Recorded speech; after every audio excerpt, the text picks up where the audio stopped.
we are pleased to have finally concluded our discussions on WHO's recommendation on cannabis and cannabis-related substances through our historical vote today. I'd be remiss if I did not express our sincere gratitude to WHO, Incb, UNODC, and to all of the distinguished delegates and experts who offered their valuable contributions and time to this discussion. The scheduling of cannabis proved to be a unique and complex endeavor, deserving of a thorough assessment of its impact by CND. As a member of the Commission and of the global community, Japan is pleased to have participated in a reflective and constructive process with other state parties, which has not only led to the result of today's vote, but also demonstrated the effectiveness of the Commission. Japan recognizes that some medical products derived from cannabis and cannabis-related substances have indicated some therapeutic benefits for the treatment of certain conditions, and that more robust and conclusive scientific evidence proving the safety and effectiveness of these products is still needed. We also acknowledge that the non-medical use of cannabis might give rise to negative health and social impacts, especially among youth, considering it is particularly liable to abuse and it's the most used drug in the world, as indicated in the latest World Drug Report and according to WHO's 2016 publication. For this reason, Japan believes cannabis should be subject to the strictest control under the International Drug Control Conventions. It is our firm belief that all controlled substances, including cannabis, should only be used for medical and scientific purposes, in line with the original intent of the Convention. And we would like to stress the importance of preserving the integrity of the Convention. If we are to advance our collective fight against the world drug problem and improve the health, safety, and well-being of our societies, we must turn our focus to bolstering international cooperation and to implementing our international commitments by turning our words into actions. Only then can we make progress in tackling the current world drug crisis, including the illicit cultivation, trafficking, and abuse of cannabis. Japan will continue to support effective implementation of the international drug control treaties and strengthen countermeasures against illicit drugs by strengthening our relationship with WHO, Incb, UNODC, and all respective countries to ensure the health and welfare of all of our societies. It is only through our collective efforts that we can truly make a difference. Thank you, Mr. Chair. I thank Mr. Toru Tanaka joining us from Japan for Japan's explanation of vote. Next explanation of vote is by the delegation of Morocco, and I would like to give floor to His Excellency Mr. Azzeddine Farhan, Ambassador and Permanent Representative of Morocco to the United Nations in Vienna, and he will be joining us online. Thank you, Mr. Chair. The vote conducted today by the Commission on Narcotic Drugs on the recommendation issued by WHO on the rescheduling of cannabis and cannabis-related substance conclude a long process which has been going on for some 2 years now. Throughout this process, we have had the opportunity to debate in length on the various aspects relevant to this issue. In this regard, we thank WHO and Incb for their valuable clarification they have presented us with. We also heard a wide range of views and positions. This clarification enabled us to understand fully and properly the issue and decide in full and deep knowledge of the facts. Today, the Commission has acted upon the WHO recommendation. These are, it must be underlined, recommendations that are based on sound scientific evidence and are intended to take advantage on the therapeutic virtues of certain substances derived from cannabis. The deletion of cannabis and cannabis resign from Schedule 4 is therefore motivated first and foremost by scientific knowledge which was not available in 1961.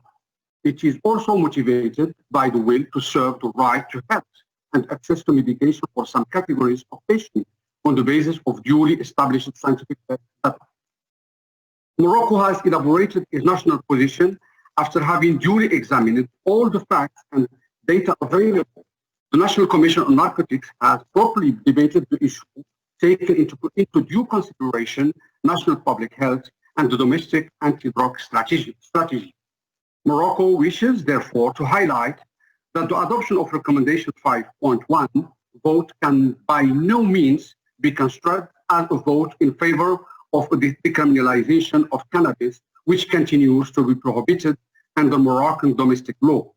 Morocco reaffirms the importance of upholding the integrity of the three conventions pertaining to the international control of drugs and supports the scientifically guided updating of the international control system as recommended by WHO. In this regard, it must be underscored that the deletion of cannabis and the related substances from Schedule 4 does not place them outside the scope of the international control regime. Accordingly, cannabis and derived substances remain under the international control system. In closing, my delegation would like to congratulate you, Mr. Chair, and to commend your laudable efforts, your strong commitment, and your efficient guidance that enabled you to lead us through this process with a lot of wisdom and mastery. Thank you so much, Mr. Chair. I thank Ambassador Azzuddin Farhan for giving explanation of vote on behalf of Morocco.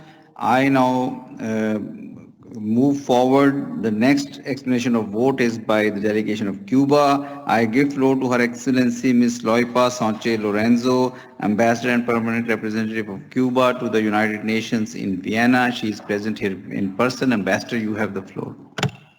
Muchas gracias. Thank you, Chair.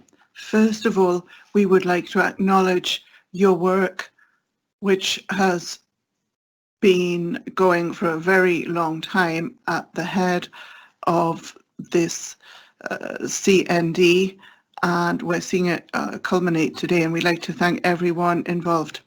Cuba is at this meeting with great expectations and in the hope that the international drug control system will emerge strengthened from it in order to more effectively deal with the world drug problem, which instead of improving is increasingly worse. How can we not be concerned when we have not reduced demand, production and trafficking of drugs? How can we not be concerned knowing that 192 million people consume cannabis all over the world, according to the World Drug Report 2020? The scourge of drugs affects all areas of the world. It generates and it reproduces cycles of poverty, violence, social exclusion, difficult health situations, and criminal activity. It will be difficult to deal with the issues of production and trafficking from the south without eliminating the huge demand in the north. It is more important than ever before to acknowledge the principle of common and shared responsibility.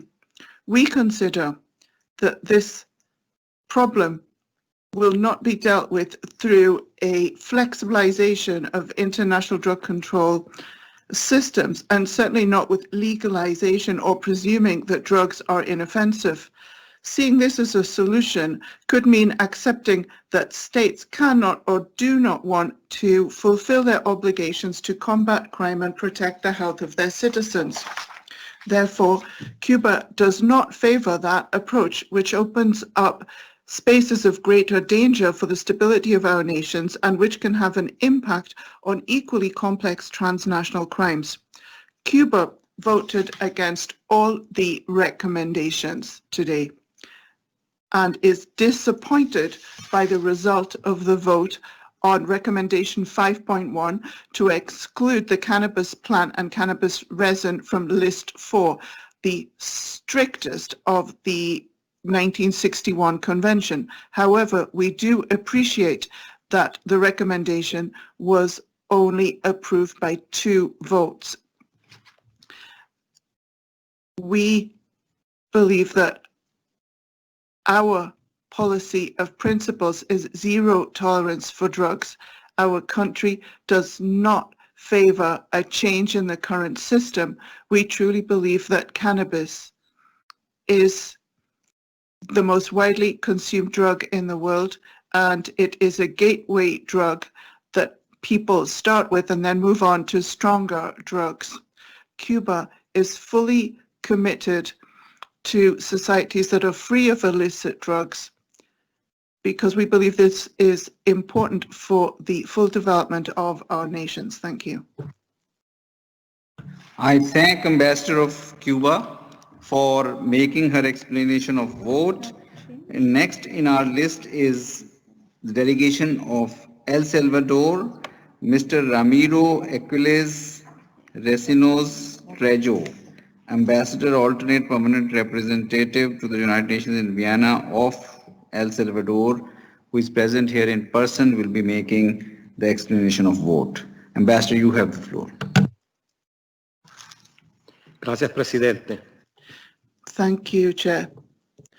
El Salvador voted in favor of 5.1 because we agree with the WHO expert committee that acknowledges the therapeutic effect of cannabis and cannabis resin, and because we believe that eliminating them from List 4 from the 1961 Convention will contribute and enable us to carry out scientific and medical research. Moreover, we consider that the international cannabis and cannabis resin control system will not be changed because it will remain on List 1 of the 1961 Convention. It will continue to be under strict control. The fact that this recommendation was approved does not mean that cannabis will be used more for recreational purposes.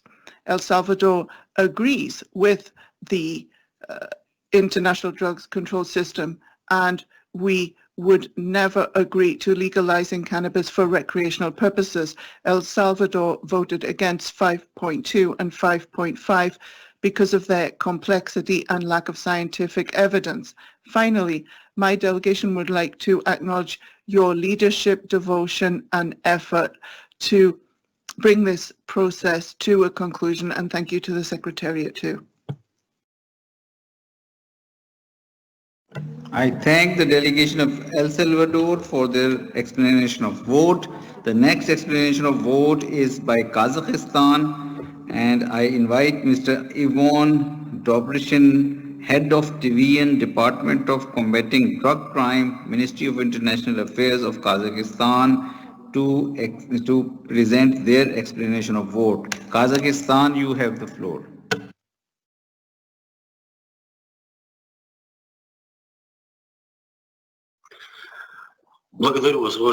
Thank you very much, Mr. Chairperson. We would like to express our gratitude to yourself and to the Secretariat for the excellent organization of this meeting.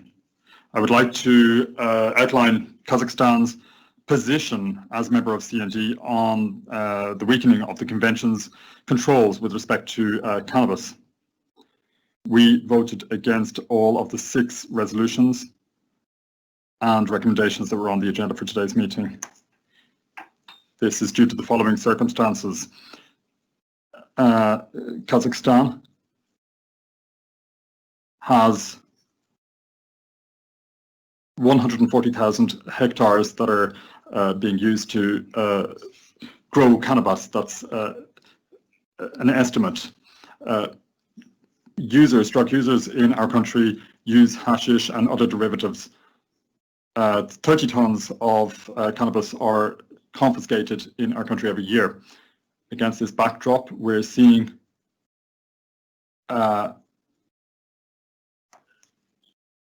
efforts among drug dealers to produce these substances in our country and to export them. And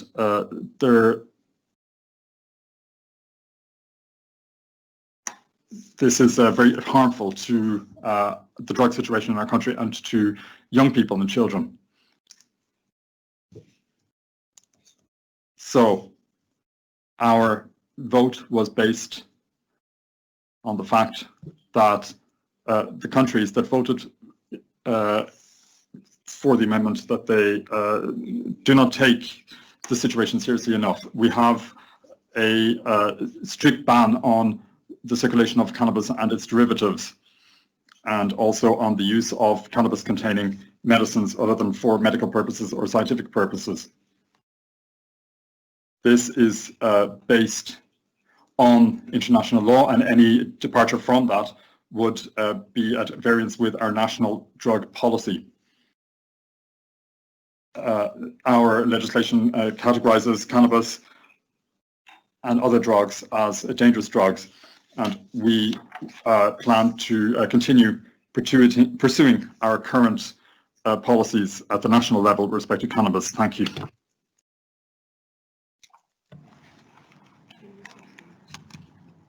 I thank the delegation of Kazakhstan for their explanation of vote. Next in the list is the explanation of vote by delegation of Kenya. I give floor to Ms. Stella Mukaya Orina, Deputy Permanent Representative of Kenya, and she is present here in person. Thank you, Chair, for giving me the floor. My delegation applauds you, Chair, for the diligent and excellent manner that you have led this commission throughout your tenure. My delegation aligns itself with the statement to be given by the Russian Federation on behalf of the like-minded group. Mr. Chair, the world drug problem is an ever-present challenge that continually undermines national development and attainment of the SDGs. In this regard, Kenya reaffirms its commitment to the 3 international drug control conventions, which are the cornerstone for the global combat against the world drug problem. The approach adopted by Kenya in tackling the drug problem is in line with the political declaration and the plan of action of 2009, the 2016 UNGAS outcome document, and other international resolutions and commitments. The war on drug comes with a high cost. Drug-related challenges threaten people's health and national development, and the nexus with other transnational organized crime remains a major concern. This points to the complexity of the world drug problem that calls for shared responsibility from all states and relevant actors to resolve. All our efforts should culminate in attaining the health and well-being of the people. Mr. Chair, Kenya did not support any rescheduling as the current international drug control regime ensures balanced supply and demand for controlled substances for medical and scientific purposes. Cannabis and cannabis products are the most abused narcotic drugs with the most devastating effects on the health and socioeconomic development of the people. During the engagement process, Kenya advocated the retention of cannabis plant and cannabis resin in both Schedules 1 and 4 of the 1961 Convention respectively, in cognizance of its potential for abuse and the obvious health risks. My delegation registers its disappointment at the outcome of today's voting on recommendation 5.1. The vote negates the letter and spirit of the drug control treaties. Kenya is still not persuaded on the need for the rescheduling. Cannabis and cannabis resin were placed under the strict international control due to their harmful nature and potential for abuse. Therefore, to go against the 1961 arrangements required 2/3 majority of the votes. My delegation sadly notes that the vote may serve the purpose of sanitizing the legalization of cannabis and related substances for recreational use and abuse. And further, the vote is likely to be misinterpreted by the public that cannabis no longer poses harmful side effects to the health of individuals contrary to scientific findings. My delegation welcomes the rejection of the recommendations 5.21, 5.4, and 5.5. Recommendation 5.5, which proposed to permit the recreational use of products containing 0.2% of Delta-9 THC, would have heightened abuse.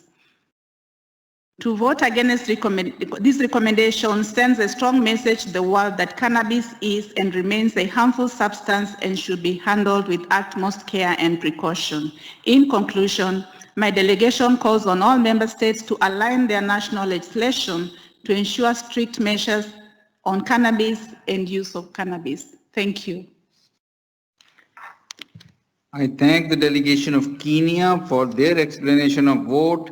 The next explanation of vote is by the delegation of Algeria. I give floor to Mr. Mukhtar Naun, alternate permanent representative of Algeria to the United Nations in Vienna. He is present here in person. Mukhtar, you have the floor.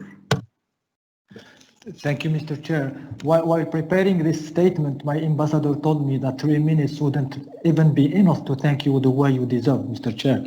So please allow me on behalf of the Algerian delegation to express our sincere thanks and our warm congratulations to you, Ambassador Khan, for your excellent leadership as chair of the 63rd session of the CND, and in particular for conducting masterfully this long and sensitive process.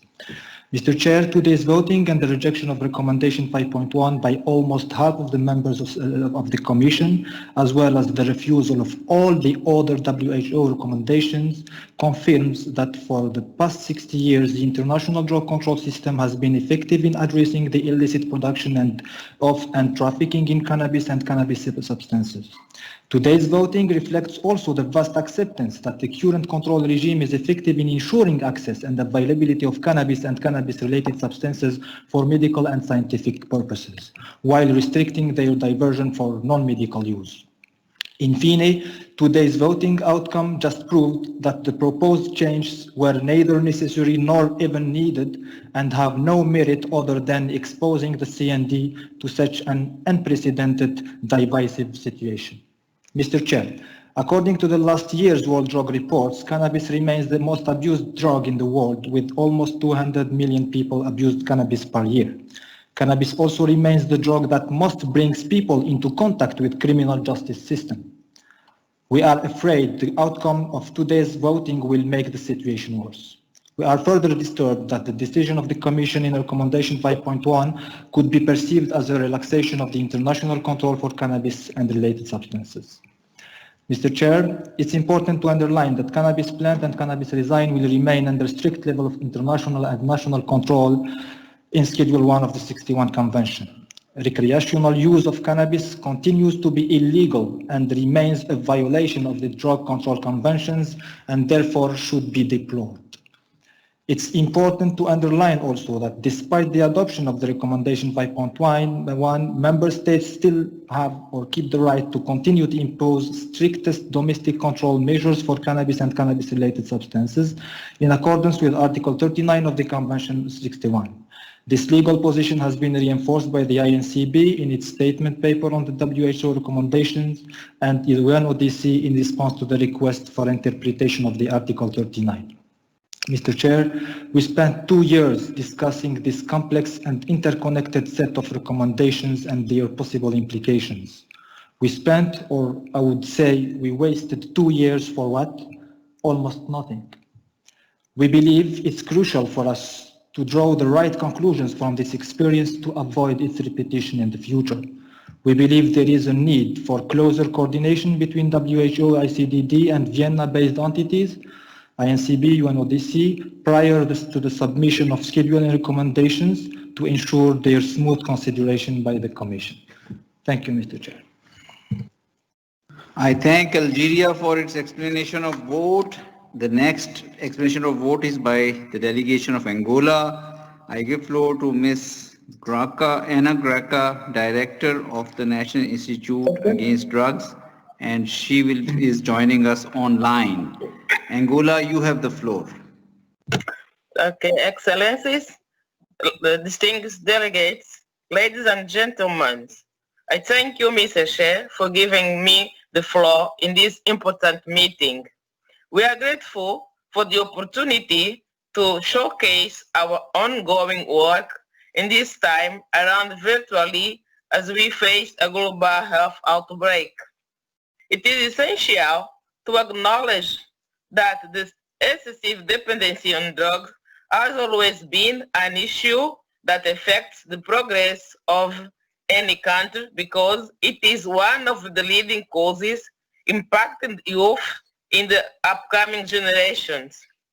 Not only does it affect people's livelihood, but it prevents the same from seeking fulfillment on and reaching their ultimate capacity, diminishing their overall participation in the development of society and the sustainable development.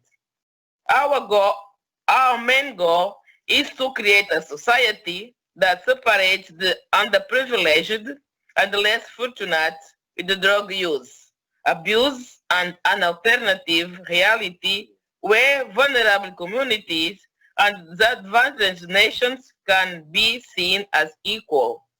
I really aware that are no longer a determinant or a result of different social, economic issues happening in the world. Angola reiterates that the work that has been done so far matches with the world reality. On the other hand, the approval of these recommendations under the argument of public health may set a precedent for other unleashed psychotropic substances and virtually its dissemination. Finally, we understand the importance of sharing and transferring information between states. We believe that CND will take a valued decision on whether or not to approve these recommendations. We call on these members to seek a balance between defining their national interests and the need to certain this nationwide drugs problem which affects many families around the world. I thank you, Mr. Chair.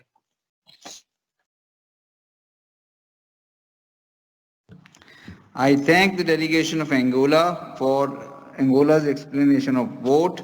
The next in our list is the delegation of Peru. I give floor to Her Excellency Maria Cecilia Rosas, Ambassador and Permanent Representative of Peru to the United Nations in Vienna, and the explanation of vote will be online. Peru, you have the floor.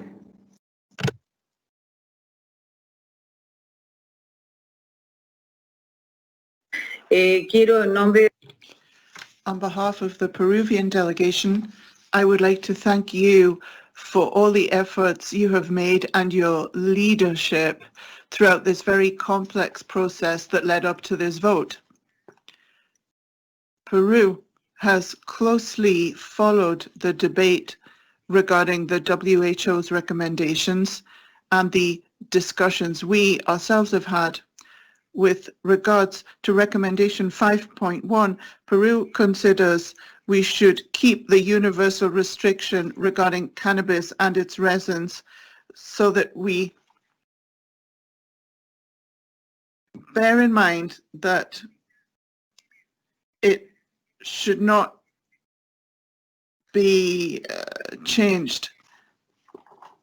Nor did we vote in favor of recommendation 5.4 because we consider that extracts and tinctures should be considered as drugs on list 1.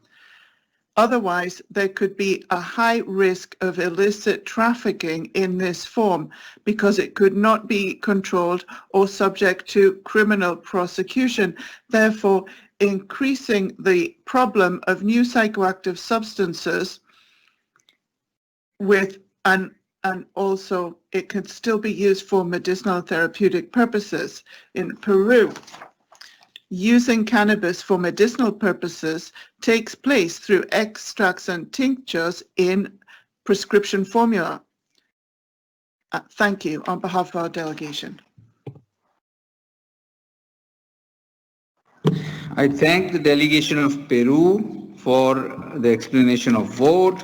The next in our list is Jamaica, and I give floor to Mr. Dimitri Robertson, First Secretary Council, who is joining us online. Jamaica, you have the floor.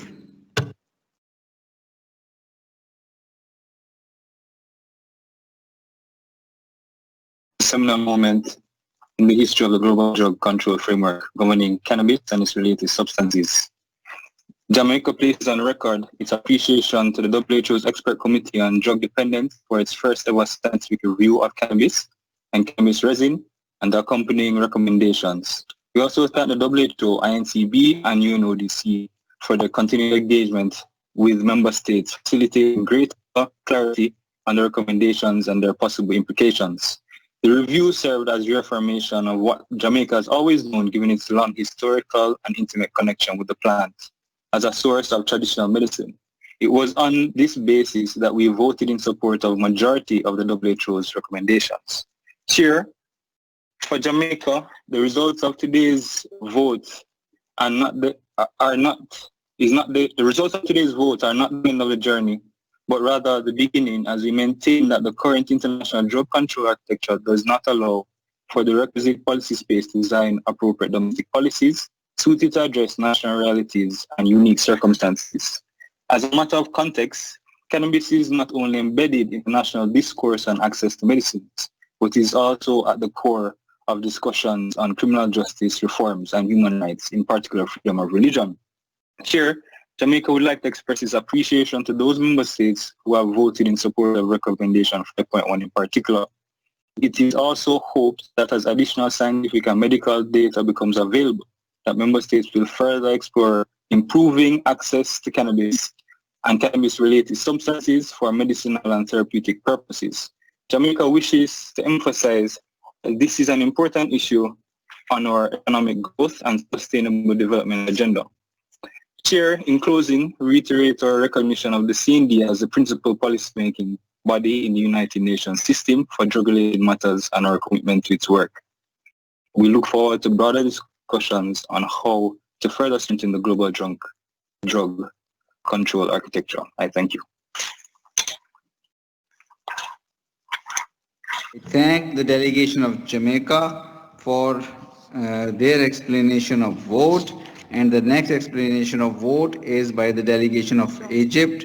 His Excellency Mr. Mohammed Hamdi El Mola, Ambassador and Permanent Representative of Egypt to the United Nations in Vienna, will be making this explanation of vote in person. Egypt, you have the floor. Thank you, Mr. Chair. At the outset, I would like to express our appreciation to you, Ambassador Khan, for your relentless efforts and leadership and wisdom that guided the work of the CND over the past year, especially during these exceptional circumstances. Our thanks also go to the Secretariat, who have been working in challenging times to convene this session. Mr. Chairman, Egypt aligns itself with the statement to be delivered by the Russian Federation on behalf of that like-minded group. Egypt has strong confidence in the international regime for drug control based on our cognizance of the transboundary nature of the world drug problem that has a devastating impact on communities. Egypt attaches great importance to the 3 international drug control conventions and their full and effective implementation as the main pillars to counter a global drug problem. Mr. Chairman, we have carefully examined the WHO's recommendations on cannabis and its related substance during the past 2 years and actively participated in the 3 topical meetings organized to give the member states in the CND a broad explanatory oversight on the recommendations to reach a common understanding between member states. However, it is our conviction that after all these discussions, cannabis and its related substance might be harmful to health and might have substantial negative economic, social, and security repercussions on our communities. The results of the vote today on recommendation 5.1 reflect beyond doubt the divisive nature of this recommendation. It was only one vote which decided the difference between what is accepted and what is not. Egypt is deeply concerned that the outcome of today's voting may be interpreted that these substances are no longer harmful to health, which consequently defies the purpose of the scheduling regime. Moreover, it might act as a catalyst for more illicit production and trafficking of cannabis and cannabis-related substances. Having said that, and in order to protect the health of and welfare of our people, especially the youth, and in line with our commitment to prevent and combat drug abuse and addiction, Egypt underscores its right to continue to take the necessary control measures in accordance with Article 39 of the 1961 Convention. To conclude, Egypt respects the primary and leading role of the CND in ensuring the world drug control regime and highlights the shared responsibility of the member states to maintain the effectiveness of this control regime. I thank you, Mr. Chairman. I thank the delegation of Egypt for Egypt's explanation of vote. Now, the next delegation taking floor for their explanation of vote is Nigeria. I give floor to Mr. Bukar Haman, designate and charge affairs, who is present here in the hall in person. Nigeria, you have the floor. Thank you, Mr. Chair. My delegation wishes to express its appreciation to Ambassador Khan for his excellent and productive leadership as chair of the 63rd session of the CND, and in particular for guiding the Commission through the long process culminating in today's voting on the WHO's recommendation on cannabis and related substances.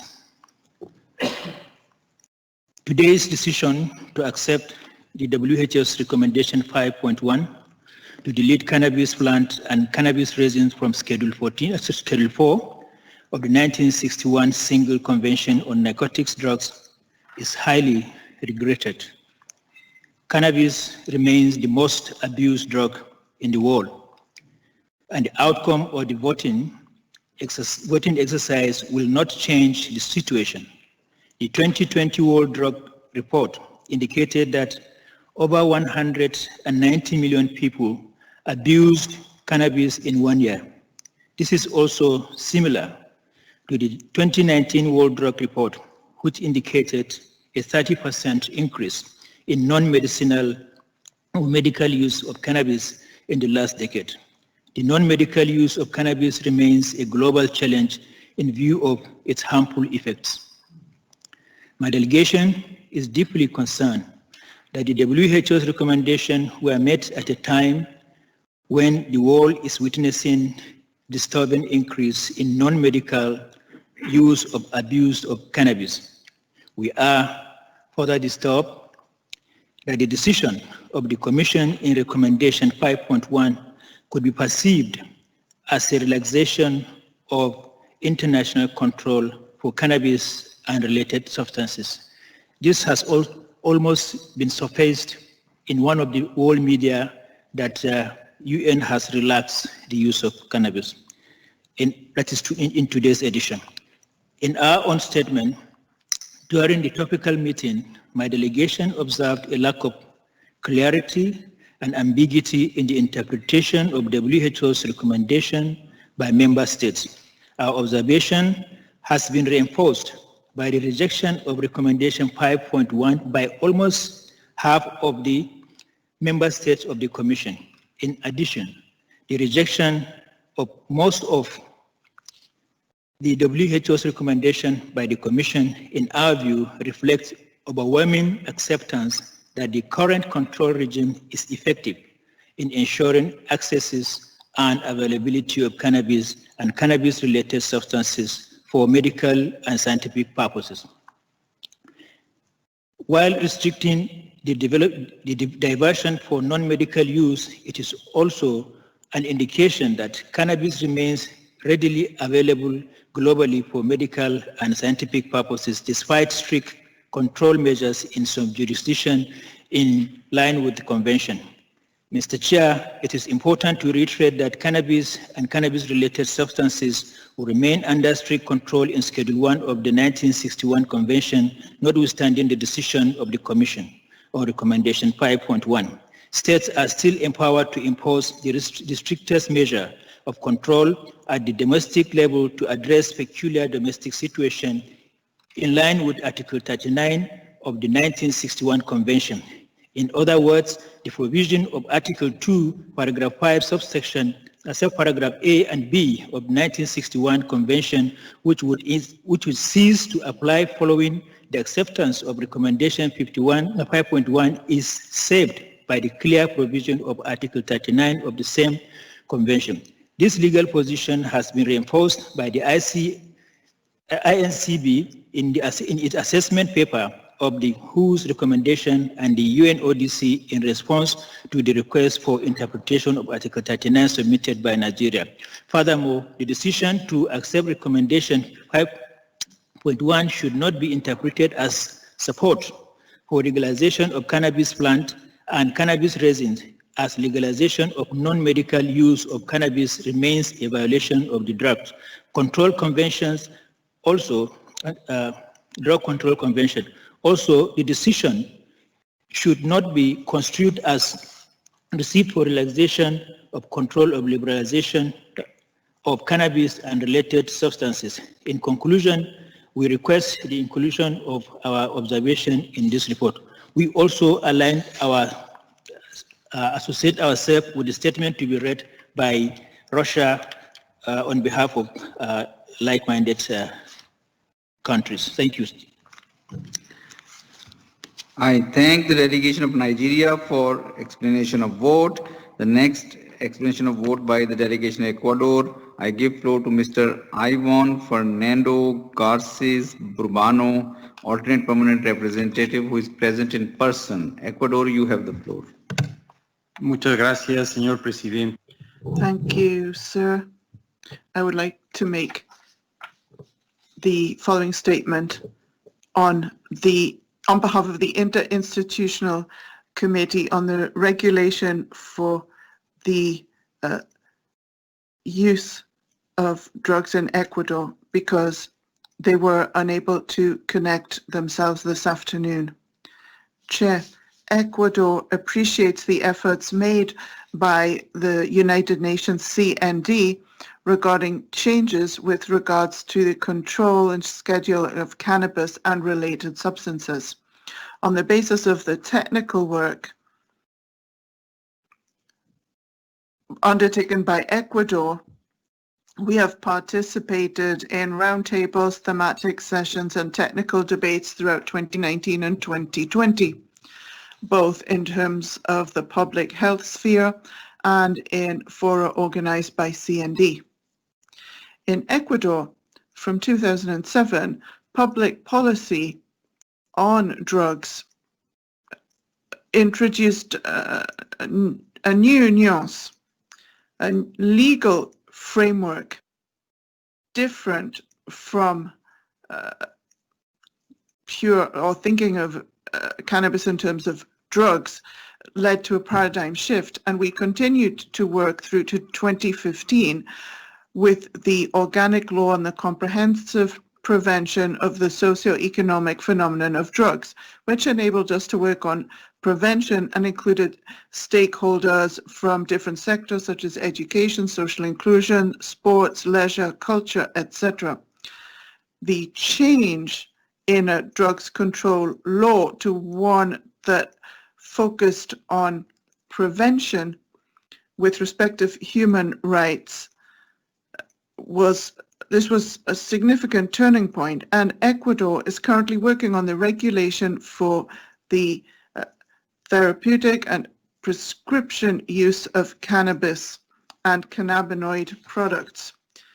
This proposes a line of action that encourages research, guaranteeing sovereignty of knowledge and interculturality, pursuing benefits that cannabis compounds can provide to a growing number of people who need to relieve conditions and problems which cannot be treated by other medicines.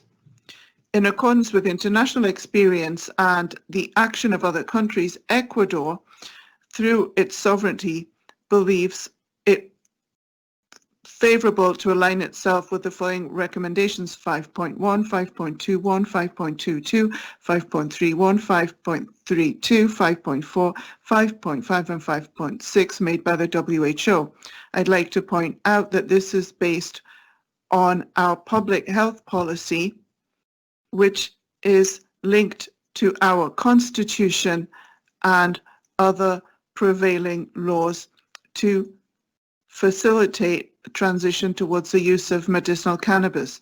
Ecuador ratifies its commitment to support the CND in its mission and goals, aimed at achieving international consensus among member states, and would urge you to consider the use of medicinal cannabis as a democratic exercise, a non-polarized debate with a horizontal structure where production, dispensation, and use of the plant will have a regulatory framework guaranteeing good practices, quality, innovation, and development in research, as we have considered in our country, determining the relevance of knowledge and the sovereignty of our peoples and nationalities. Thank you.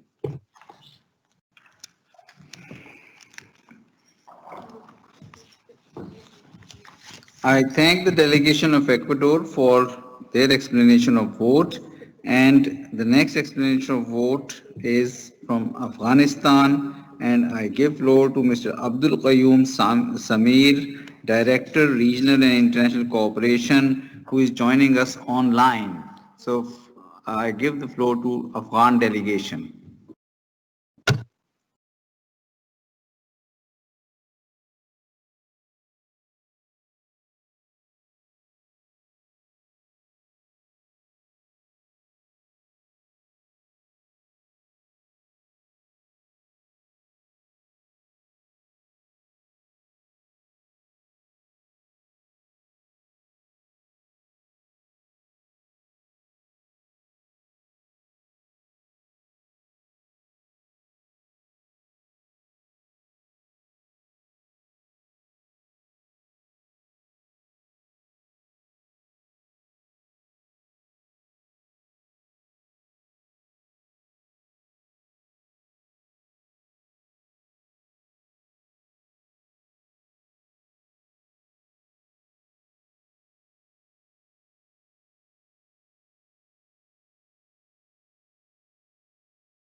I'll request your indulgence as the Secretariat is trying to connect to the Afghan delegation online for their explanation of vote.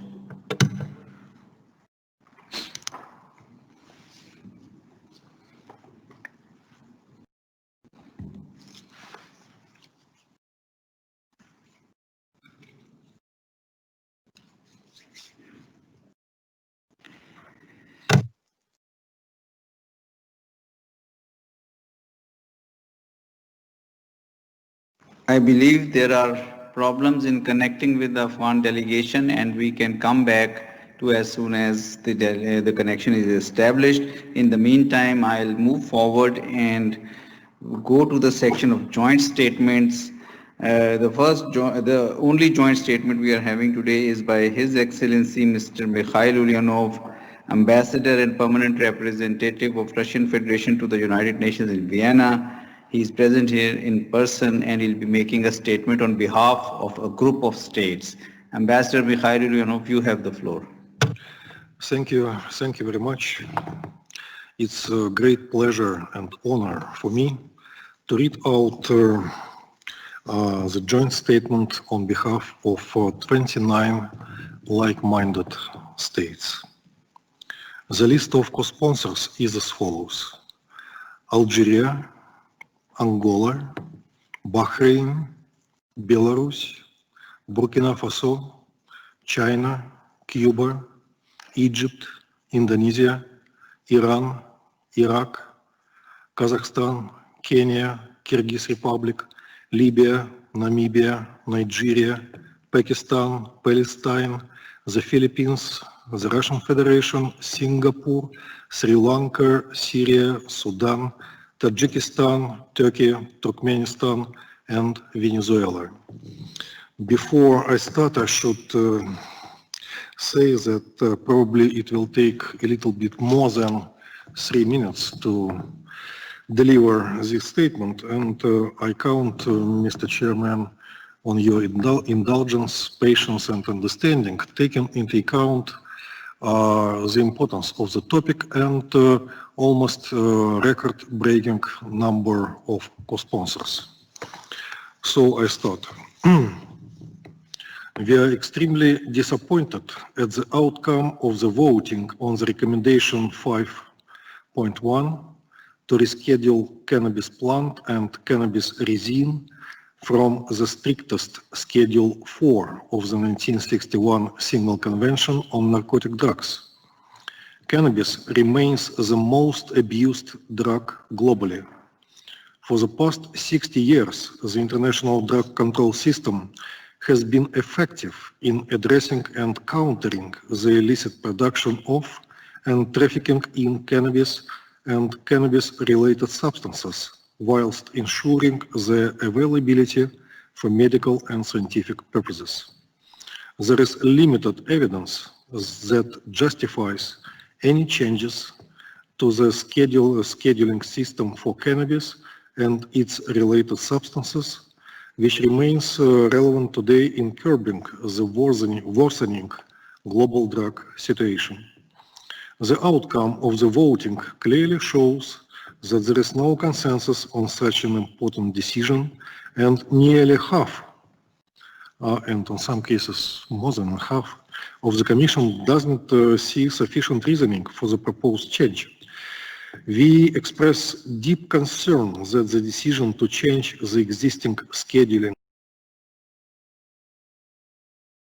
status for cannabis and its related substances may be interpreted as the Commission finding that these substances are no longer regarded as harmful to health, in sharp contrast to the recent scientific findings. Notwithstanding the outcome of the voting, there should be no ambiguity about the implications of this decision. The Commission does not condone the legalization of cannabis, which is contrary to the conventions. We are concerned that the change in the control system will result in an increase in the illicit use and production of cannabis and cannabis-related substances, as we have seen in some states' parties that eased the control measures long before the official decision of the CND and contrary to the conventions. In addition, this change will not improve access to cannabis for medical and scientific purposes, considering that access for such purposes is not restricted within the current legal framework. This change will cause planting more cannabis for its economic benefits and will result with an increase in drug trafficking. Also, replacing the cultivation of agricultural products with cannabis will have adverse effect on food security. Deliberations on the recommendations over the past 2 years clearly illustrate that there is no agreement as to their need and there is no clear understanding of their possible implications. We rejected these recommendations because they will cause uncertainties and gaps in the implementation of control measures, which will weaken the integrity of the international drug control regime. Cannabis plant and cannabis resin will remain included in Schedule 1 of the 1961 Convention with strict level of international and national control. We call upon the parties to the conventions to fulfill their obligations to prevent and combat drug addiction in order to protect the health and welfare of mankind and encourage the international community to support these efforts. Member States maintain the right to impose the strictest domestic control measures for cannabis and cannabis-related substances, which, in their opinion, are necessary, having regard to their particularly dangerous properties, in accordance with Article 39 of the 1961 Conventions. The focus should now be on helping member states effectively implement the control measures for cannabis and cannabis-related substances. Technical assistance will need to be provided, including through the UNODC, to member states who lack the necessary detection, testing, monitoring, and enforcement capabilities to implement them. We call upon the Commission to elaborate in close cooperation with the Incb, UNODC, and WHO clear guidelines to ensure coherent application of the provisions of the conventions related to licit production, trade, medical and scientific use of cannabis, as well as control of emerging high-potency cannabis products. We are concerned that cannabis cultivation might expand further without proper control measures, which could lead to diversions to illicit market and result in weakening the international drug control system. The Commission spent 2 years discussing this complex and interconnected set of recommendations and their possible implications. We believe that there is a need for a closer and more coherent coordination between the WHO/ECDD and Vienna-based entities, the Incb and the UNODC, prior to the submission of scheduling recommendations in order to avoid such unfortunate situations in the future, as these recommendations might have very serious implications for the present and future generations. Finally, we commend the CND Chair, Ambassador Mansour Ahmad Khan, for his prudent and strong leadership throughout the process of consideration of these recommendations, despite the unprecedented challenges posed by the COVID-19 pandemic. We appreciate the valuable input provided by the UNODC and the Incb during the expert deliberations on the WHO/ECDD recommendations and underline the leading role of the CND as the policy-making body of the system with prime responsibility for drug control measures and mandated by the 3 drug control conventions, which constitute the cornerstone of the international drug control system, to amend the schedules of those conventions. Thank you, Mr. Chairman. I thank His Excellency Ambassador Mikhail Ulyanov for making this statement on behalf of the group of like-minded countries. After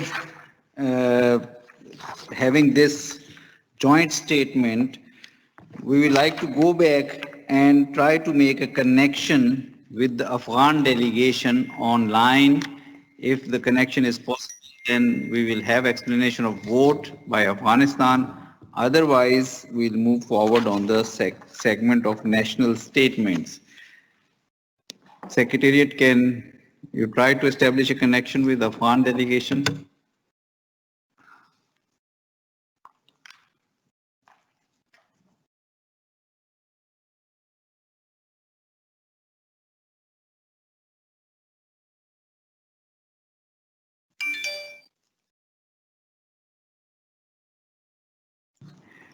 It seems we are not having a success in establishing a connection, online connection with Afghan delegation.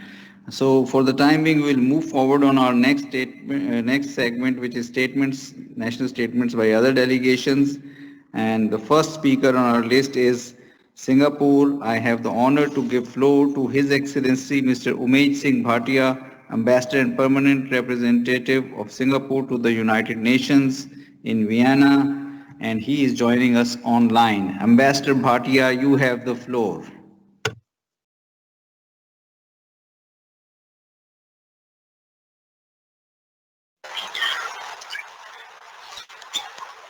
Thank you very much, Mr. Chair, for giving Singapore the floor. And at the outset, let me associate my delegation with the joint statement read out by Ambassador Ulyanov on behalf of the like-minded group of countries. And let me also say how much we appreciate your untiring efforts and your stellar leadership to steer the CND on this important issue, as well as the great support from the Secretariat.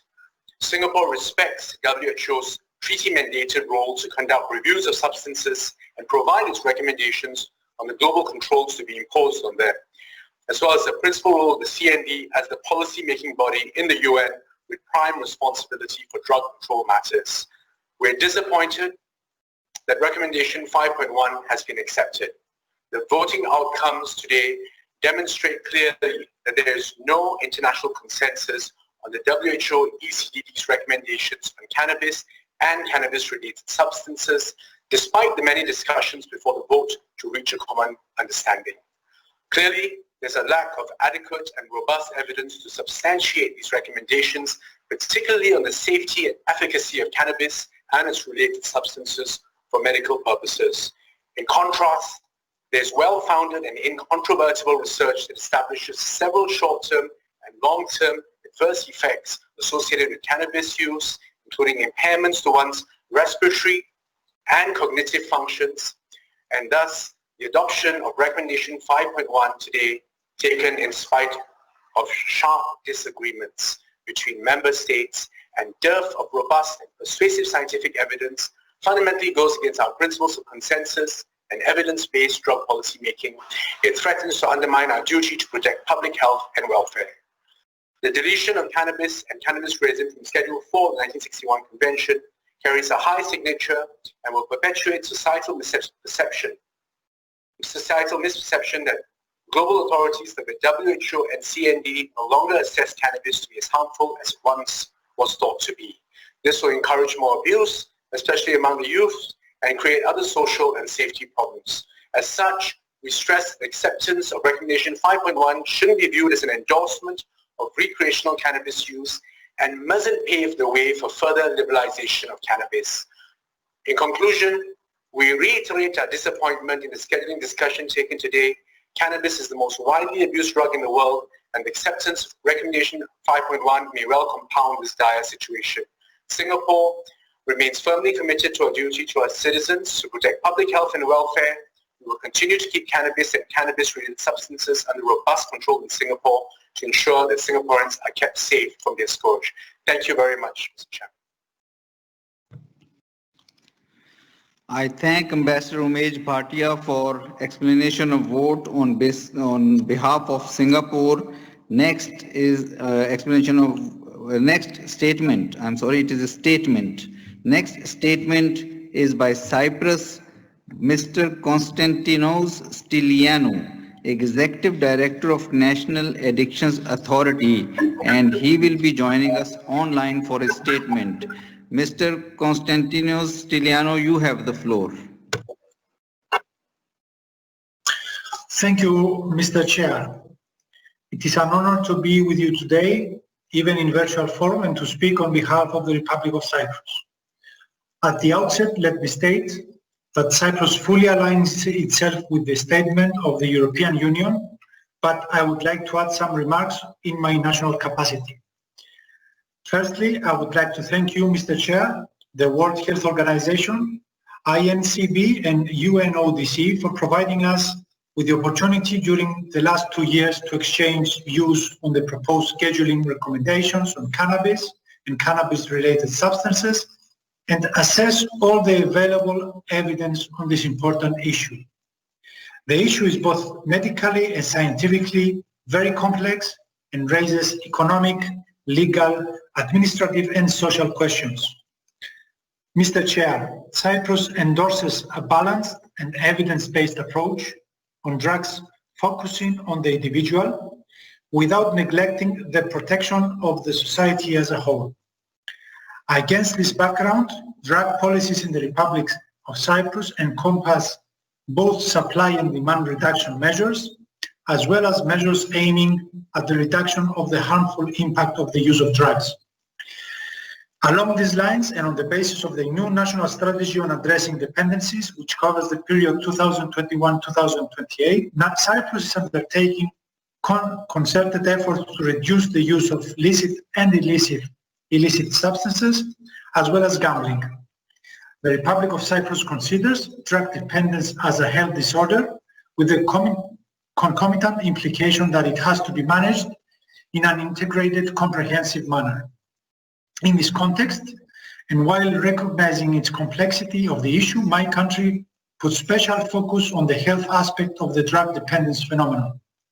Cyprus' national strategy focuses on the provision of treatment to drug users and to a targeted approach tailored towards the needs of subgroups with specific vulnerabilities, such as migrants and patients with dual diagnosis.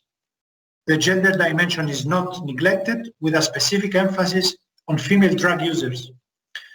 The main goals of the strategy are to enhance treatment effectiveness, to increase retention rates of those undergoing treatment, and to improve the delivery of treatment within the criminal justice system. We aim also and provide support to individuals in order to allow for the rehabilitation and reintegration into society also, and crucially, through efforts to reduce the social stigma attached to drug use. At the same time, the strategy targets the elimination of criminal activity connected with the illicit trafficking of substances to address the issue of the availability of drug precursors, pre-precursors, and new psychoactive substances, and to counter the legalization of processes derived from drug-related criminal activity. We also support and are actively engaged in efforts to enhance the effectiveness of international cooperation. To conclude, I would like to reiterate our willingness to continue our work to achieve feasible and sustainable measures and policies in order to address the world drug phenomenon, as well as to find a common ground based on the international treaties. We firmly believe that our efforts will benefit the lives of people who struggle with drug dependency, as well as our societies as a whole. Thank you, Mr. Chair. I thank the delegation of Cyprus for making their statement. The next is the statement by Islamic Republic of Iran. I have the honor to give floor to His Excellency Mr. Kazim Gharibabadi, Ambassador and Permanent Representative of Iran to the United Nations in Vienna. He is joining us online. Ambassador Gharibabadi, you have the floor. Thank you very much, Mr. Chair.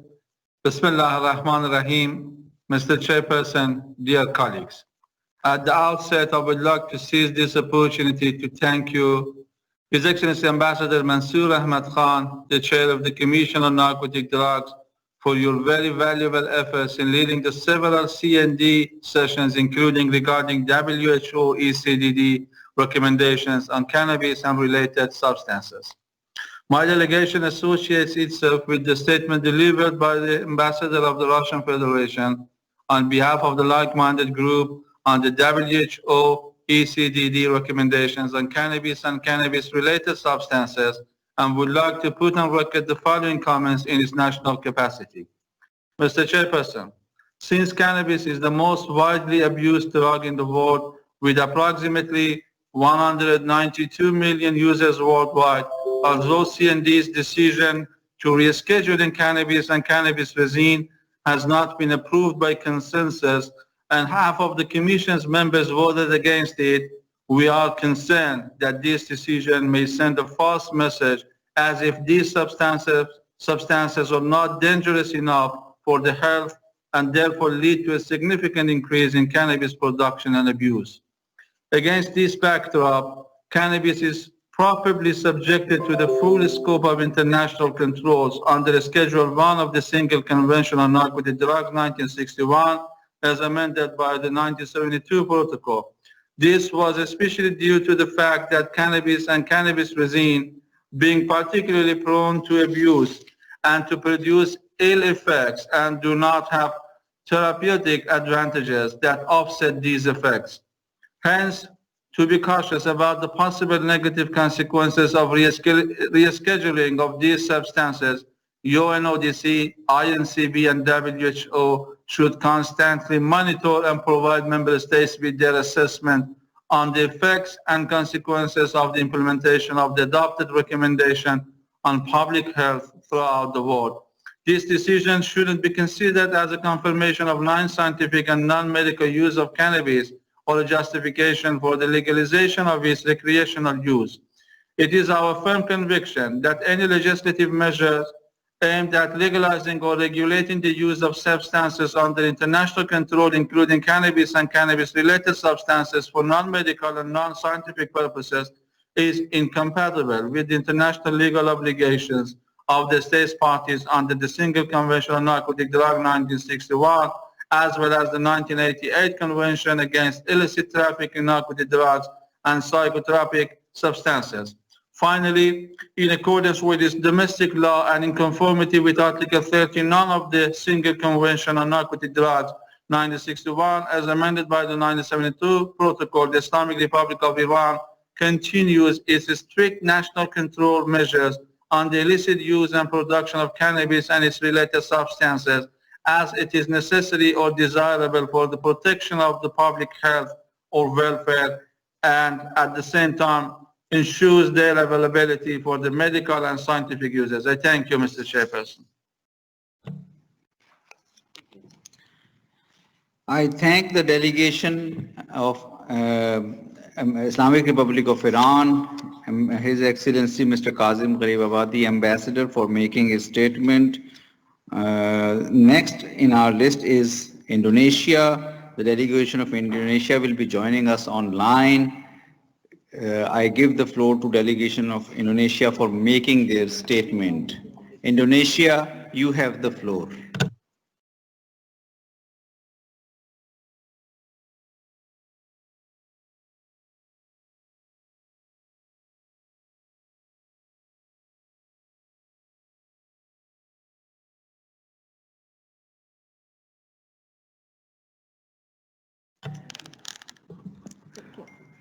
Ambassador, we cannot hear you. The Indonesian delegation, we cannot hear you. Maybe you have to unmute your mic. Kindly check on your side, and we are not getting your voice.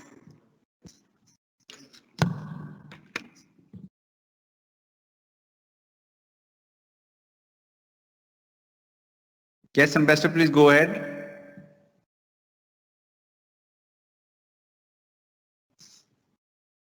Ambassador, there is some technical problem. We cannot hear you.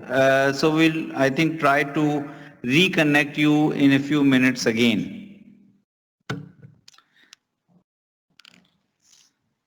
Secretariat, can you try to reconnect with Indonesia again? Can we maybe have first the Pakistan state? So we can move forward in the list. Last speaker is, we have a request from Pakistan delegation to make a statement. They have already made an explanation of vote, but this is just a general statement by them. Pakistan, you have the floor, and Ambassador Aftab Ahmed Khokhar, Ambassador and Permanent Representative to the United Nations in Vienna, will be joining online.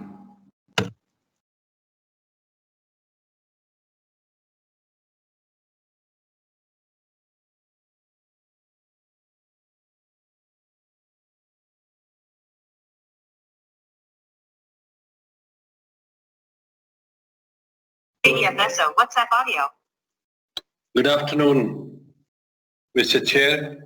It is a matter of honor to see you steering this process effectively and successfully. Allow me to join all other delegations in commending you for your prudent and dynamic leadership.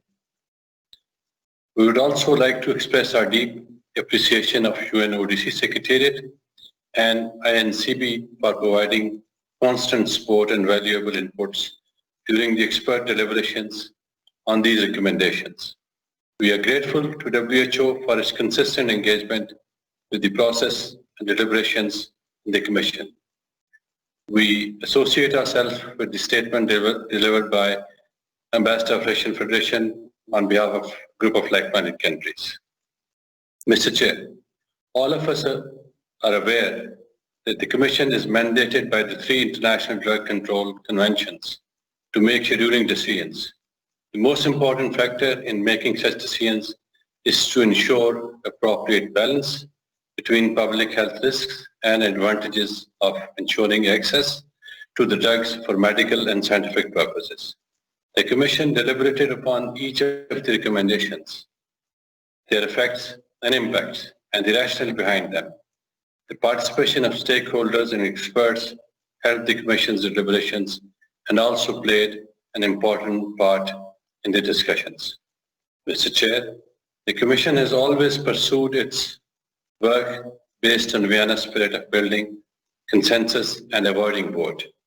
I am confident that today's vote, which was undertaken after prolonged discussions and heated debates, will not undermine Vienna spirit in our future work. I would like to reiterate that arguments put forth in support of the recommendation to change the international control of cannabis and its related substances were not convincing. WHO's expert committee pointed out some hurdles that allegedly impede scientific research of therapeutic benefits of cannabis.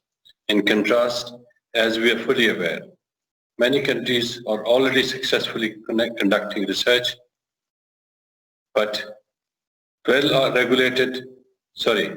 conducting research on therapeutic use of cannabis with an increasing but well-regulated trade of cannabis raw materials and production of pharmaceutical products from them. We also cannot ignore the fact that cannabis remains the most abused drug in the world. There exists well-established scientific evidence of negative and lasting health effects, especially to pregnant women and adolescents. Cannabis use also results in addiction, and its use increases the risk of addiction to other drugs. Pakistan is of the view that the focus should now be on helping member states effectively implement the control measures and prevent misuse of cannabis and cannabis-related substances. Provision of technical support by UNODC will play an important role in this regard, especially to member states who lack the necessary means for detection, monitoring, and enforcement capabilities to efficiently implement the provisions of the Convention. It also warrants close collaboration between the member states. There is a strong need for clear elaboration of guidelines to ensure coherent application of provisions of the conventions related to illicit production, trade, medical and scientific use of cannabis, as well as for the control of emerging high-potency cannabis products. We should also be further streamlining and strengthening the reporting mechanisms on legitimate cultivation, production, and trade in cannabis-related substances to avoid any discrepancies.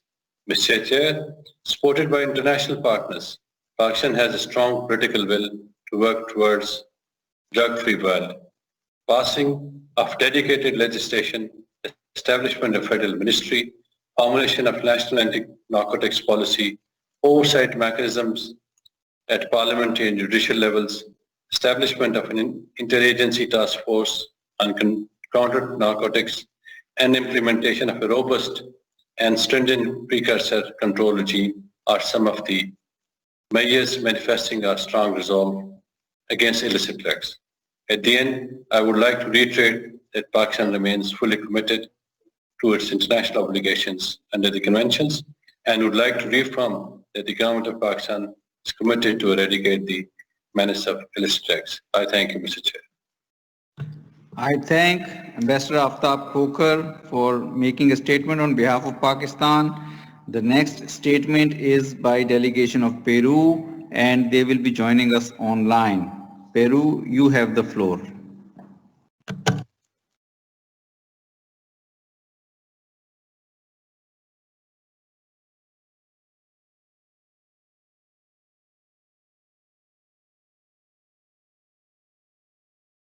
Gracias, señor presidente. Thank you. Peru shares the concern about the perverse effect of the production and consumption of drugs on our citizens. We acknowledge that the world drug problem is complex in nature and it affects all countries, whether they are producers, transit countries, or consumers. Over and above the different way this affects our countries and the different approaches used to tackle it, Peru has been fighting it for more than 40 years. But there is an exogenous factor to take into account, and that is outside demand. So we must support the idea of common and shared responsibility. The COVID-19 pandemic affected the global drug trade, but traffickers and criminals have used different ways to overcome that, especially by air and by sea, to meet the growing demand in consumer countries. Peru acknowledges that to free our country from the damage of drugs, we need a political decision so that we can strike a balance between alternative development, the control of illicit crops, and combating criminals and reducing demand. We need international cooperation so that our own efforts can not be undermined by growing demand in other countries. We have suffered tension because of that and harm to the environment, including deforestation and water pollution and perverse alliances. Peru would therefore like to reaffirm that the 3 international drug conventions are the cornerstone of the international drug control system. Peru has closely followed the debate on the WHO's recommendations regarding the reclassification of cannabis and its derivatives. And in this case, we would like to express our concern at the approval of 5.1, which would remove cannabis from the list 4. And we believe we need a plural exchange of ideas. This forum is the ideal opportunity to talk about that and how to achieve a world free of drugs. Thank you. I thank the delegation of Peru for its statement. The next 2 delegations where we have been trying to establish the connection, I will request the Secretary to go back to them, Indonesia and then Afghanistan. So first we go to Indonesia.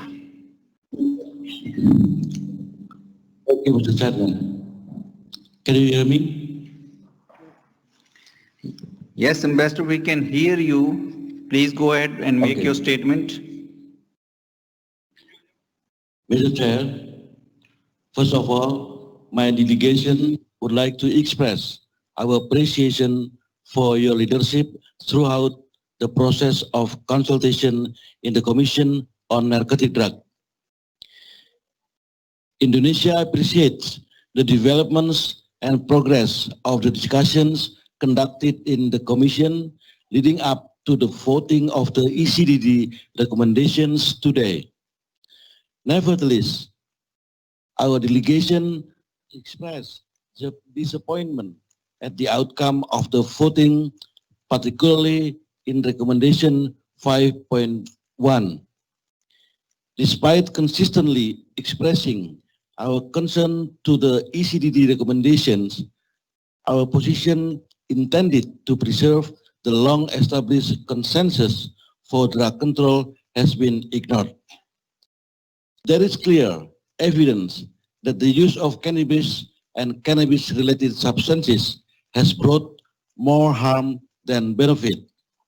For this reason, Indonesia calls upon all relevant parties to carefully decide the next measure after the decision of the Commission to accept the recommendation that have been voted in favor. It should be clear that accepting the recommendation is not an attempt to legitimize the wider use of cannabis. Each member state should maintain sovereignty to enact their respective domestic laws to control cannabis and cannabis-related substances in order to protect their citizens from the implication of the narcotic drug. As Indonesia has constantly advocated for the rights of vulnerable individuals and their families to good health and welfare, we remain committed to safeguard these rights and help our society remain healthy. We must remain consistent. We have committed ourselves to implementing the 3 international conventions on drug control to address the world drug problem.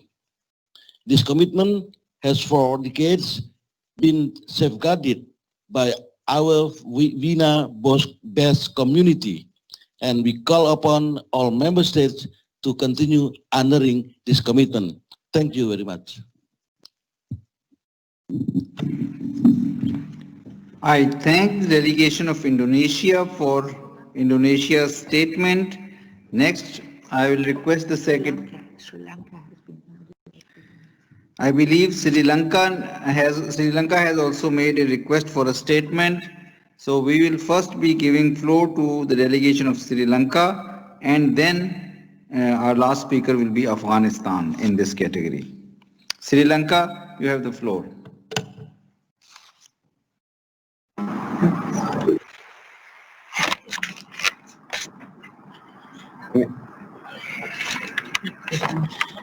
Mr. Chair, distinguished experts, distinguished delegates, ladies and gentlemen.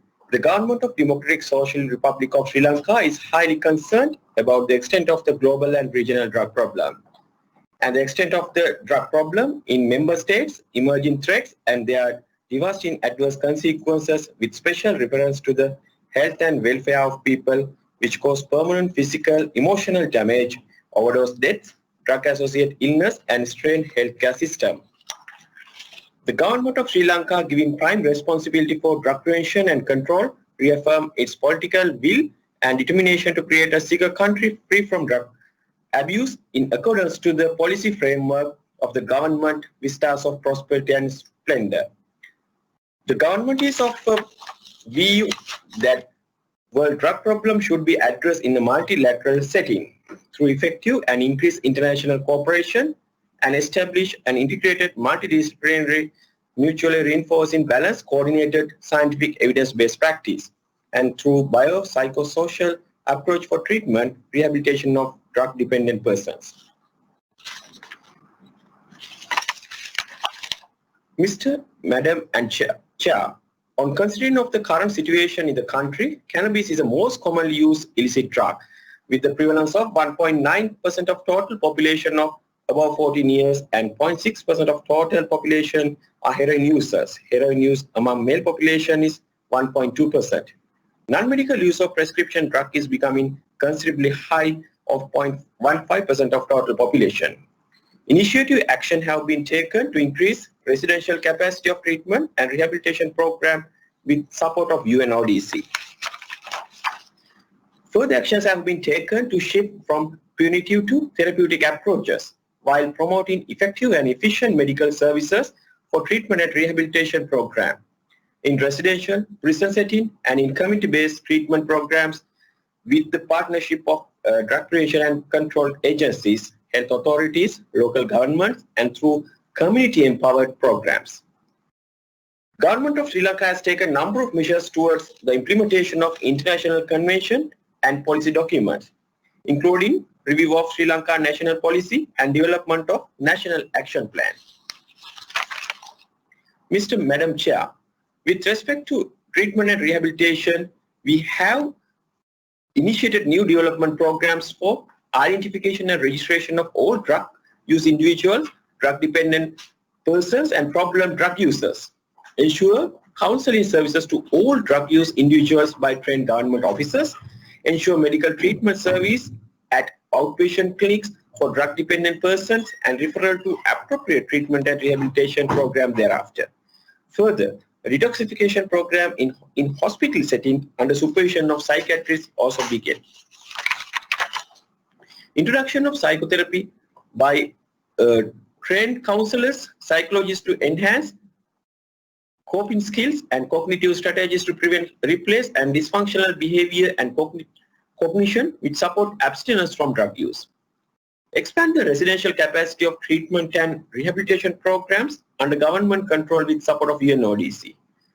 A strengthened rehabilitation program for prison setting in the designated treatment centers and private treatment centers.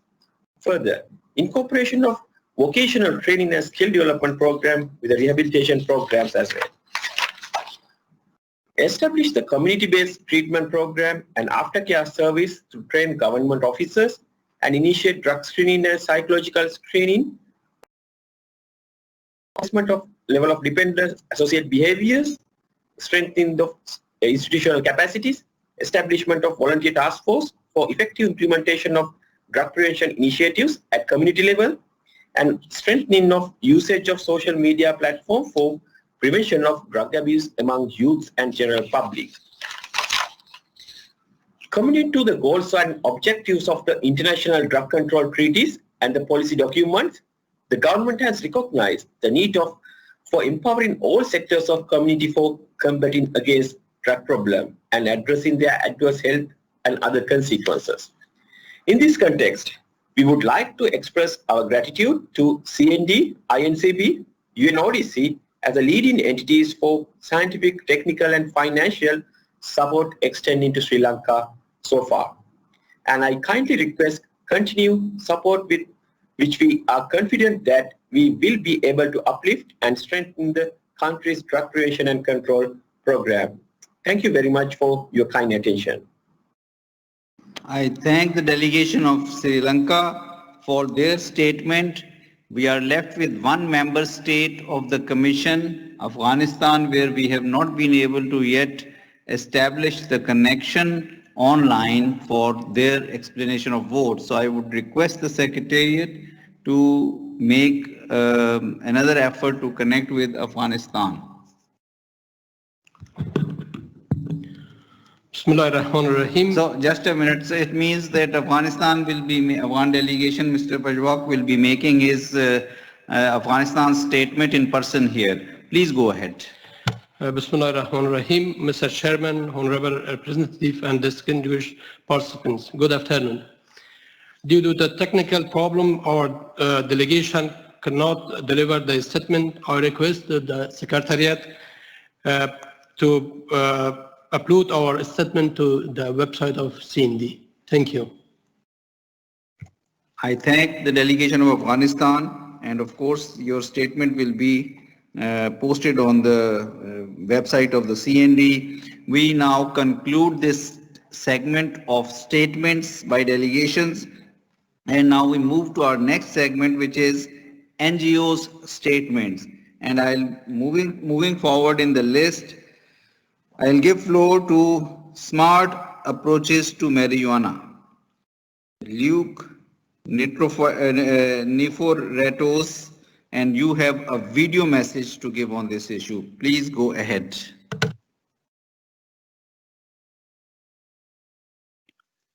Hello, everyone. It is an honor to speak to you today. Thank you for this opportunity. My name is Luke Niforetos. I'm from Colorado, the United States, and I bring a unique perspective on the issue of diversion. My hope is that the rest of the world can learn from the painful lessons we are experiencing here in Colorado and several other U.S. states, jurisdictions that have decided to contravene the 3 UN drug conventions and implement their own policies. One example is to begin with the scrutiny of current efforts with medical marijuana. Bypassing usual scientific processes, we have legalized medicine through popular vote. That has translated to providing access to marijuana through a commercialized, for-profit model, not one regulated by a single scientific body. This has resulted in large-scale diversion. Big Tobacco has invested more than $2 billion into marijuana and can be seen as a leader of this supposedly medical industry. This has resulted in irreparable harms across a wide array of public health metrics.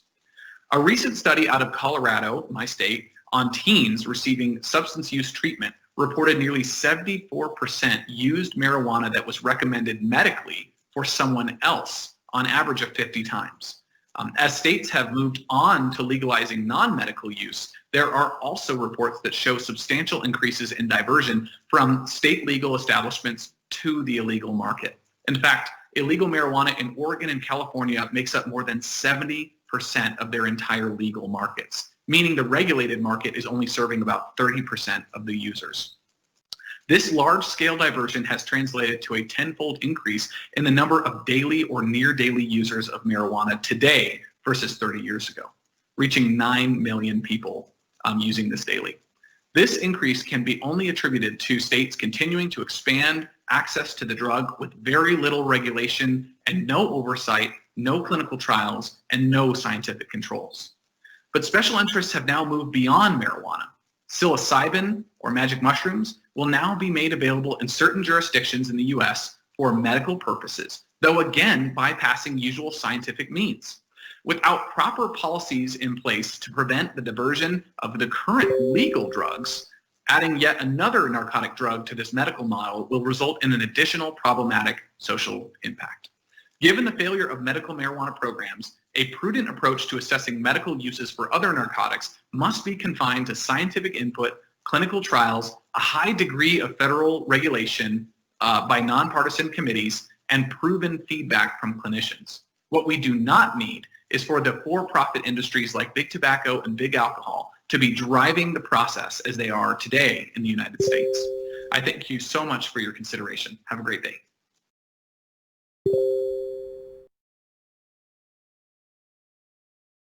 Hello, everyone.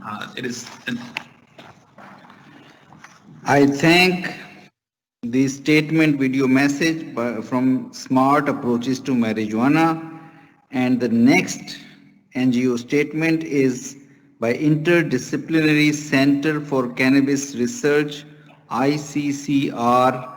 Vicky Hansen will be making the statement online. You have the floor. Thank you. Thank you, Mr. Chairman, the distinguished members of the committee, ladies and gentlemen.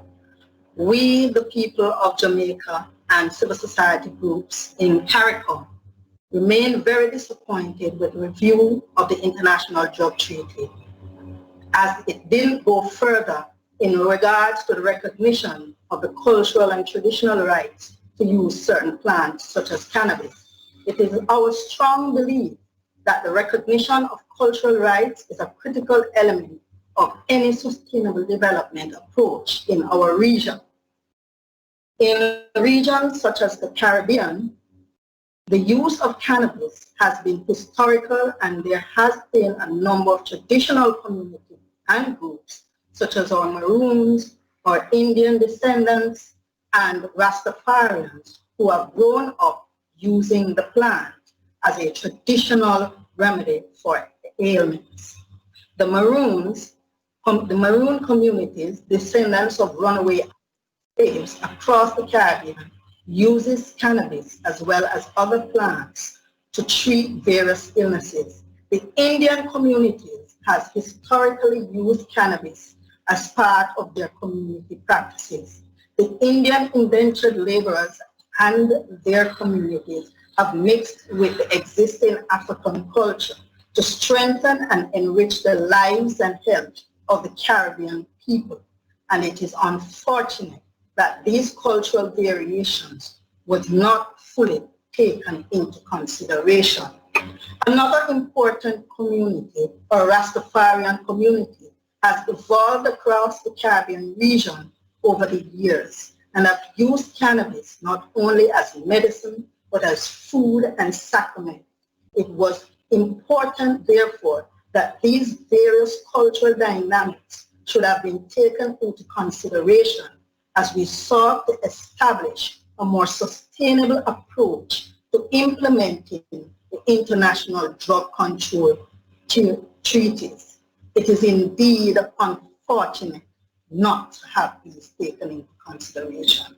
It is also important that we know that most contemporary medicine have originated from traditional medicines and traditional practices of these cultural communities. Another important point and final point to note is that the international drug control treaties were first introduced and established on premises of discrimination and prejudice towards certain culture and people, and in a colonial nature. We, the people of the Caribbean, do hope that at some point in the future, the CND and our world leaders will seek to correct the mistakes and accept that there are various cultures that use so-called drug plants culturally as medicine, as food, and as sacrament. We thank you.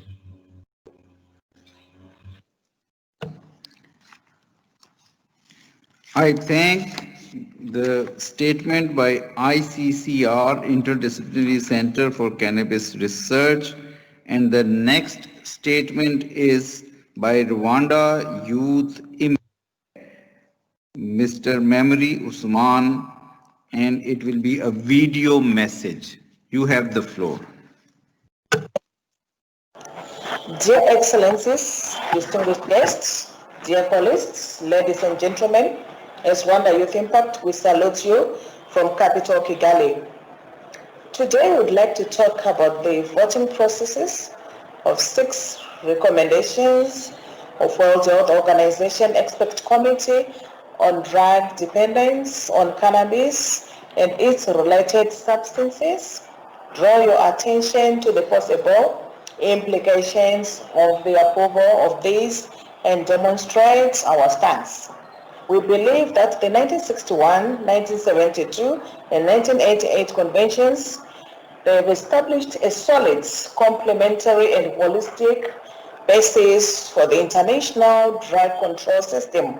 And while we also appreciate the collective will on the implementation of those, we are today concerned and have several reservations about the several possible rescheduling of cannabis and its related substances.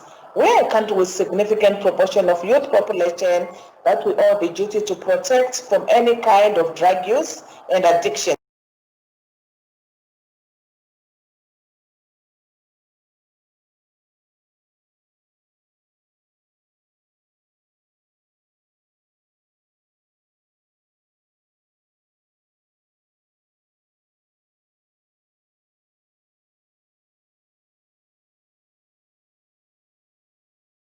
We achieve this by leaning on the international consensus on the prohibition of drugs and prevention activities that strongly believe in the power of prevention. After the tragic of genocide that left the country mourning 26 years ago, Rwandan people have shown an example extraordinary resilience, while most of the youth have not experienced the atrocities back then, but were affected in one way or the other. They have also been affected again in terms of the creation of vulnerable groups. Our reservations on the WHO recommendation have several dimensions. We would like to note we support the idea that the current scheduling of cannabis and its related substances would sufficient the flexibility to allow the pharmaceutical use of cannabis and promote trades of international. And while we believe these are extremely important areas to cover, we are concerned that in case of acceptance of the recommendations, we will be risking the creation of a false perception amongst the public that cannabis is not particularly harmful for health. Lastly, we believe that the use of cannabis extras and tinctures of cannabis and pharmaceutical production may be considered as a legitimate basis to amend the conventions, but also strongly believe that the availability of cannabis based on medicines for therapeutic purposes in the absence of universally accepted medical and health standards and prescribing practices might lead to a bigger health problems, especially in the short run, which again is far from being ideal in the middle of COVID-19 pandemic. Consequently, we kindly ask CND members carefully evaluate their voting positions and also consider the young segments of societies in different parts of the world. Thank you.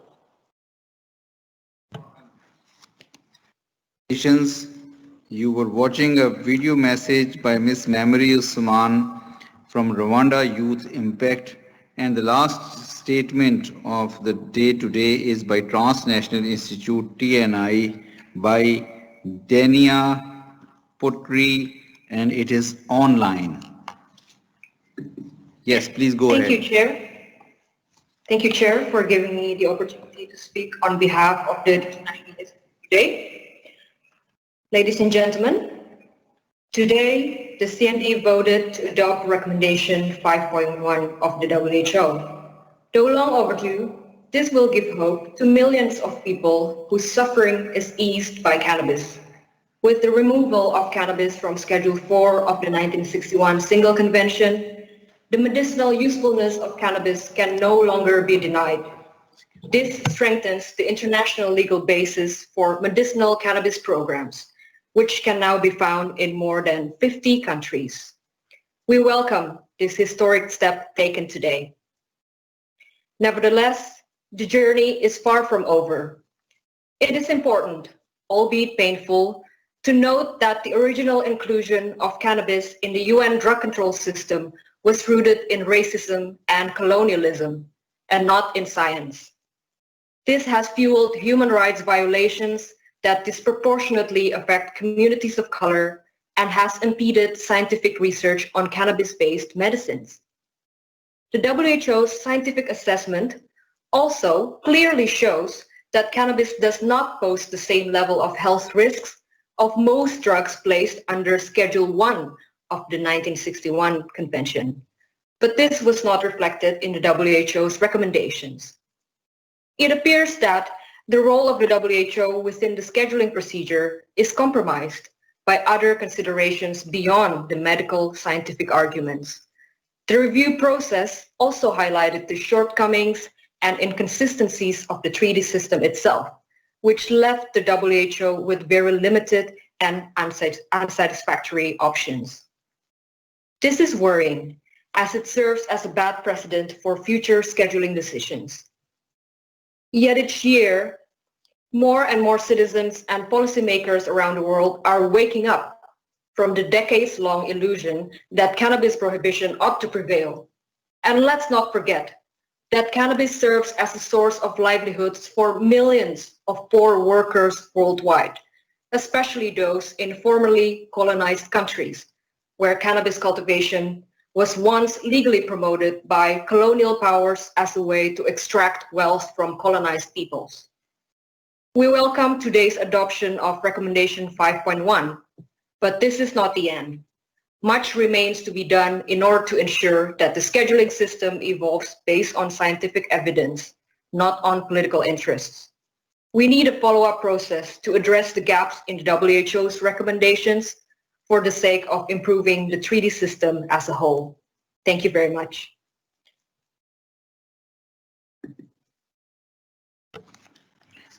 I thank Ms. Denia Putri of Transnational Institute TNI for making her statement. We have finished with the NGO statements. I have been told that President of the INCB will like to make an intervention. So we go to the President of INCB and listen to his remarks. Following that, we will be closing the session. President of INCB, you have the floor.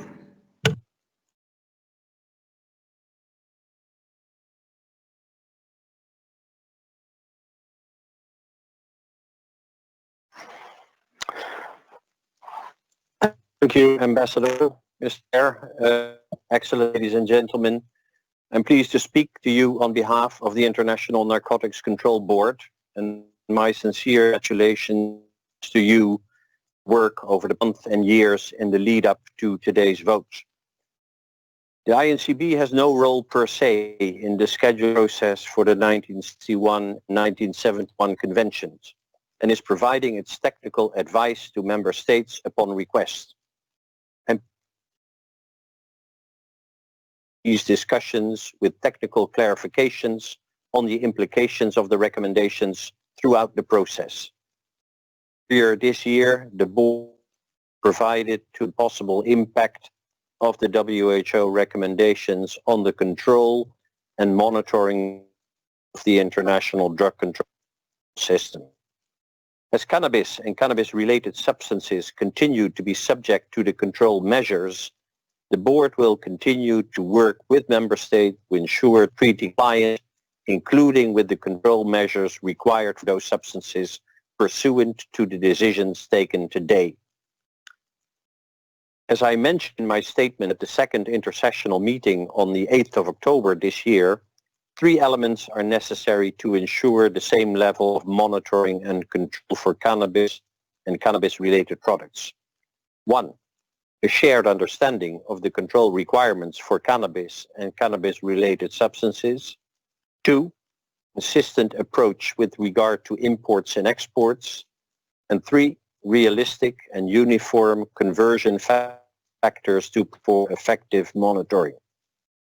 In order to address the challenges currently faced with monitoring the increasing volume of illicit production of and trade in cannabis and cannabis-related products, Incb has planned a series of consultations with member states and experts to clarify further the application of treaty requirements for cannabis and cannabis-related substances in the light of the decisions taken today, to effectively monitor and control the availability and quality of cannabis and cannabis-related substances for medical purposes.